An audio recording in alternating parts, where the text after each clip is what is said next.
ሰላም ብሌን ልጇ እንደሆነች አውቃለች። ቃልና በኃይሉ ታሰሩ። ዳግምና ብሌን ደግሞ ሊጋቡ ነው። ሰላም ሰላም የህይወ ላይፍ ቻናል ቤተሰቦች እንዴት ናችሁ? ደህና ናችሁ? እኔ ደህና ነኝ፣ እግዚአብሔር ይመስገን። እኔ ደህና እንደሆንኩ እናንተም ደህና እንድትሆኑ ባለሙሉ ተስፋ ነኝ። የዚህ ቻናል ቤተሰብ የሆናችሁ ላይክ እና ሸር ማድረግ አትርሱ። የዚህ ቻናል አዳዲስ የሆናችሁ ቤተሰብ ያልሆናችሁ ደግሞ ሰብስክራይብ እና ላይክ በማድረግ ወደ ቻናላችን ተቀላቀሉ እንላለንና ለዛሬ ይዘላችሁ የመጣሁት አደራ ክፍል 49 ነው። የዛሬ ይዘላችሁ የመጣሁት ክፍል ማለት ነውና እስከ መጨረሻ አብራችሁኝ ቆዩ። እንደምናውቀው ቃል የሰላም ልጅ አይደለችምና በኃይሉ ደግሞ ይሄ ነገር ያውቃል።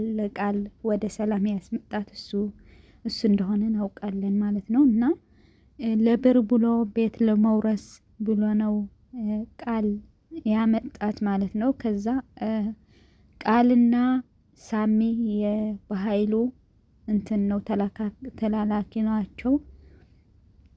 እና ሰላም ደግሞ ይሄ ነገር እንዳታውቅ ዲኤንኤን ምርመራ እያረገች ስለሆነ ሳሚ ስለነገራት ዲኤንኤን ምርመራ እያረገች ነው። ምርመራውን እየጠበቀች ነው ማለት ነው፣ ውጤቱ ማለት ነው። እና በኃይል ደግሞ ይሄ ነገር ለመቀየር በጣም ብዙ ነገር እየጣረ ነበር። ምርመራውን እንዳይመጣ እንዳታውቅ ልጇ እንዳልሆነች ካላወቀች ብዙ ነገር ነው የሚበላሸው ለነሱ ማለት ነው። ምክንያቱ እሱ የእህቱ ብርና ቤት ፈልጎ ነው ያን ሁሉ እንትን ተንኮልና ጥፋት የሚሰራው ማለት ነው። በኃይል በጣም ጨካን ሰው ነው። እንኳን ሌሎች በእህቱ ላይ እየጨከነ ነውና የብዙ ሰዎች ህይወትም እያጠፋ ነው በኃይሉ ማለት ነው። ይሄ የሱ ስራ ነው። ሰላም ግን ይሄ ነገር አታውቅም። ወንድሟ ንጹህ መሆኑ ወንድሟ በጣም ጥሩ ሰው መሆኑ ነው የምታውቀው። ያን ሁሉ ኃጢአቱ እሱ አታውቅም ማለት ነው። ከዛ ግን በጣም ሳሚ በነገራት ነገር በጣም ነው የተጠራጠረችው። ልታያቸው እንኳን አልፈለገችም።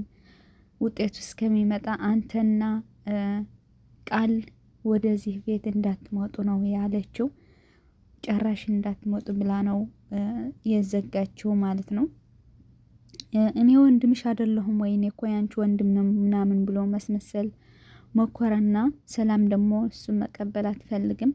አይ ቃል ልጄ ከሆነች ነው አንተ ወንድሜ የምትሆነው እንጂ ቃል ልጄ ካልሆነች አንተም ወንድሜ አይደለህም እያለች ነው።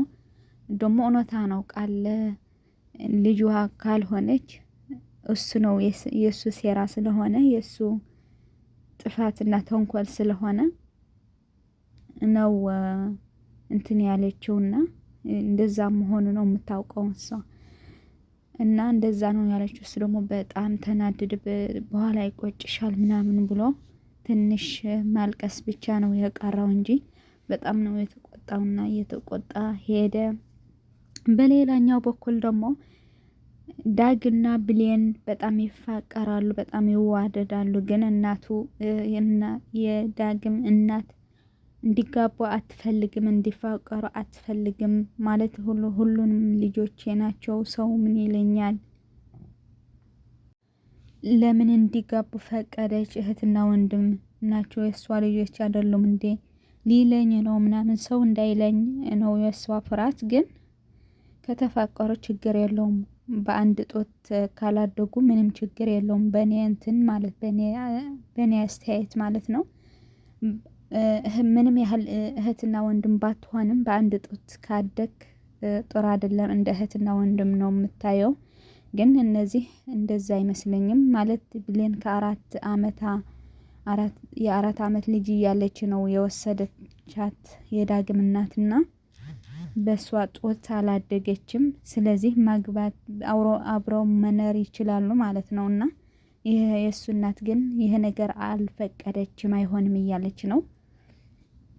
ዳግም ደግሞ ልጅሽ አይደለችም ብሌን የስጋ ልጅሽ አይደለችም እያለ ደጋግሞ እየነገራት ነው። የማትቀበለው ነገር በጣም ነው የተናደደችው።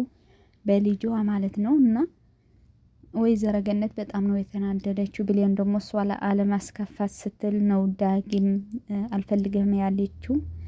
የእናቴ ቃል መስማት አለብኝ፣ ቃሏ ትእዛዟ መቀበል አለብኝ፣ እንደዛ ነው ያደግኩት ብላለች ማለት ነው። እሱ ደግሞ በጣም ተናድደዋል። በዛ በሌላኛው በኩል ደግሞ ቃልና በኃይሉ ከቤት ወጥተዋል። እሱ ደግሞ ከእናቱና ዳግም ደግሞ ከብሌንና ከእናቱ ተጣልተው ወጥተዋል ማለት ነው። ከዛ እሱም በጣም ሀሳብ ውስጥ ገብቶ ዳግምም ሀሳብ ውስጥ ገብቶ ቃልም እያለቀሰች ነው የተገናኙ። ከዛ ምን ሆነሽ ነው ምን ሆነህ ነው ምናምን ስትለው በብሌን ምክንያት መሆን ነገራትና በጣም አዘነች። አንተ ትወዳታለህ ግን እሷ አትወድህም ምናምን አለችው። አንቺስ ሲላት ደግሞ አይኔ ከእናቴ ጋር ነው እንትን ያልኩት ማን ነግሯት ነው ሲላት ደግሞ ሳሚ አለችውና በጣም አለቀሰች። ምክንያቱ ሳሚ ሞተዋል። ምንም ያህል የማትወደው ሰው ቢሆንም በኃይሉ እጅ ነው የሞተው ማለት ነው። በኃይሉ እኔ ገድያለሁ፣ እኔ የካደ ሰው እገድላለሁ ምናምን ብሎ ነው የነገራት። እሷ ደግሞ በጣም ነው የፈራች። ምን ያህል ጨካን መሆኑ ነው የተረዳች በኃይሉ ማለት ነው። ከነዚህ አይነት ሰው ነኝ እንዴ ያለሁት? ለብር ብዬ ራሴ ላጠፋ ነው እንዴ? ሊገደል ነው እንዴ የገባሁት ምናምን ብላ ብዙ እንትን እያለች ነው ቃል ማለት ነው። እና እውነት ይሄ በጣም ከባድ ነገር ነው። ምክንያቱ ለብር ብለህ እሷ እንደዚህ አይነት ውስጥ ትገባ አይመስላትም ነበር። ብር እሰጥሻለሁ፣ ይህ ስራ አግዝኝ፣ የእህቴ ልጅ መስለሽ መቅረብ ነው ስላላት ነው ያመነችው እንጂ ያን ሁሉ እንትን መዘዝ ያለው አልመሰላትም። እንደዛ ያህል ጨካን አልመሰላትም። አሁን ግን ማውጫ አጣች ማለት ነው። ቃል በጣም ያሳዝናል። ለብር ብለህ የምትገባው እንትን በጣም ከባድ ነው ማለት ነው። ሁሌም ህሊናህን የማትከተል ከሆነ ለብር ብለህ ለጥቅም ብለህ የምትሄድ ከሆነ መጨረሻህን ምን ላይ እንደምትወድቅ በምን እንደምትጠፋ ራሱ አታውቅም ማለት ነውና ለዚህ የሚያስተውል ልቦና ይስጠን ፈጣሪ።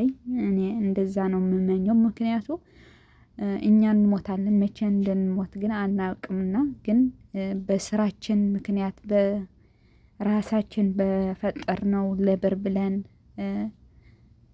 ሰው ለሰው አጣልተን ሰው ለሰው አገዳድለን ምናምን የምንፈልገው ነገር የእኛ መጨረሻም ሊሆን ይችላል ነው። ይሄ ማሰብ አለብን። ቃል ደግሞ እንደዛ ነው። አሁን ማውጫ የጨነቃት ሄለን የት እንዳለች አይታወቅም በሷ ምክንያት እና በኃይሉ ምክንያት ሳሚም ሞተዋል። በኃይል ገደለው እና በጣም ነው ያዘነችው ቃል ማለት ነው።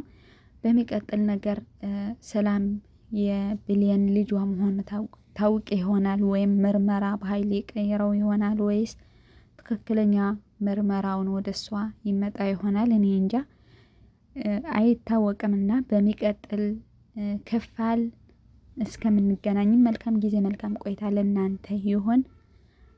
በአዲስ አስተማሪና ጠቃሚ ቪዲዮ እንገናኛለን። ላይክ ሸር ማድረግ ደግሞ አትርሱ።